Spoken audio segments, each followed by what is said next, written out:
நாடாளுமன்ற தேர்தல் நெருங்குவதால் ஆளுநர் உரையில் புதிய அறிவிப்புகள் வெளியாக வாய்ப்பு. வருகிற 19ஆம் தேதி பட்ஜெட்டை நிதியமைச்சர் தங்கம் தென்னரசு தாக்கல் செய்கிறார்.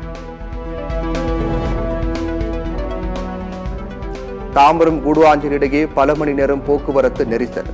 விடுமுறைக்கு சொந்த ஊருக்கு சென்றவர்கள் சென்னை திரும்புவதால் போக்குவரத்து பாதிப்பு. செங்கல்பட்டு அருகே பரனூர் சுங்கச்சாவடியில் அணிவகுக்கும் வாகனங்கள். வாகன நெரிசலை தடுக்க கட்டணம் வசூலிக்காமல் அனுமதி. பாஜக கூட்டணியில் அதிமுக இடம்பெறாதது பற்றி கவலை இல்லை. எடப்பாடி பழனிசாமிக்கு அண்ணாமலை பதில்.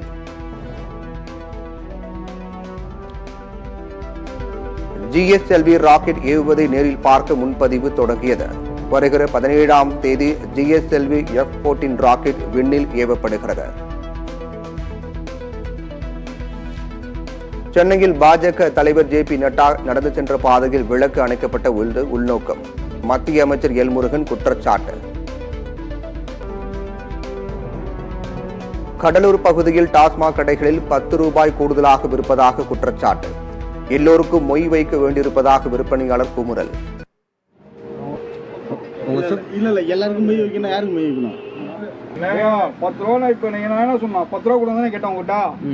என்ன சொன்னா 10 ரூபா கொடுங்கன்னு சொன்னா. முன்னூறு எவ்வளவு கொடுத்தீங்க? 500 ரூபா கொடுத்தீங்க. 10 ரூபா கொடுங்கன்னு சொன்னா. சரி, இப்ப நான் ஒரு 500 ரூபா கொடுத்துறேன்.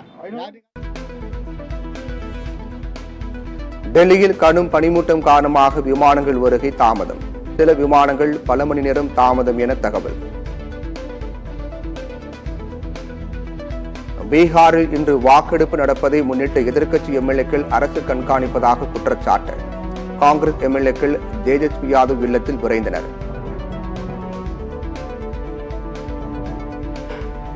பொது சிவில் சட்டத்தை அமல்படுத்த இஸ்லாமிய அமைப்புகள் கடும் எதிர்ப்பு.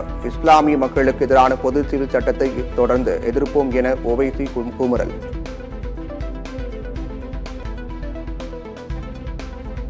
மூன்றாண்டு சிறை தண்டனை எதிர்த்து முன்னாள் சிறப்பு டிஜிபி ராஜேஷ் தாஸ் தாக்கல் செய்த மேல்முறையீட்டு மனு இன்று தீர்ப்பு வழங்குகிறது விழுப்புரம் மாவட்ட முதன்மை அமர்வு நீதிமன்றம்.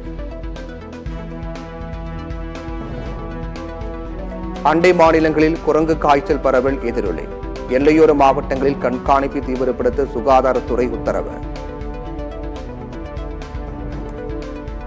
விவசாயிகள் போராட்டத்தை தடுக்க டெல்லியில் இரவு பகலாக போலீஸ் பாதுகாப்பு. இரும்பு தடுப்புகள் மற்றும் வாகனங்களை சாலையில் நிறுத்தி கண்காணிப்பு.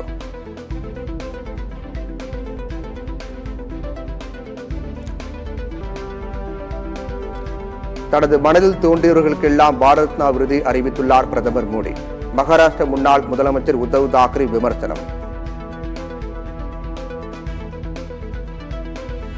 தமிழ்நாட்டை போன்று கர்நாடகாவின் இந்த ஆண்டுக்கான முதல் சட்டசபை கூட்டத்தொடர் இன்று தொடங்குகிறது.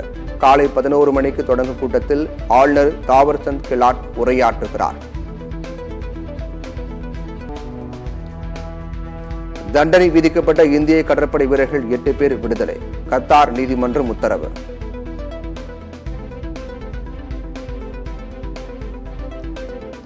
முதலமைச்சர் மு க ஸ்டாலினுக்கு பிரதமர் ஆவதற்கான எண்ணம் கிடையாது. பாஜகவை தோற்கடிப்பதை நோக்கும் என துரை வைகோ பேட்டி.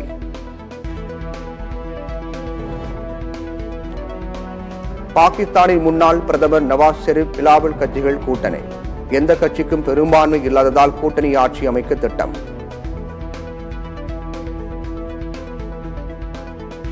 உத்தரகாண்ட் மாநிலம் ஹல்துவானியில் மீண்டும் கலவரம் ஏற்படாமல் தடுக்க நடவடிக்கை. இரவு பகலாக துப்பாக்கி ஏந்திய பாதுகாப்பு படையினர் ரோந்து பணி தீவிரம்.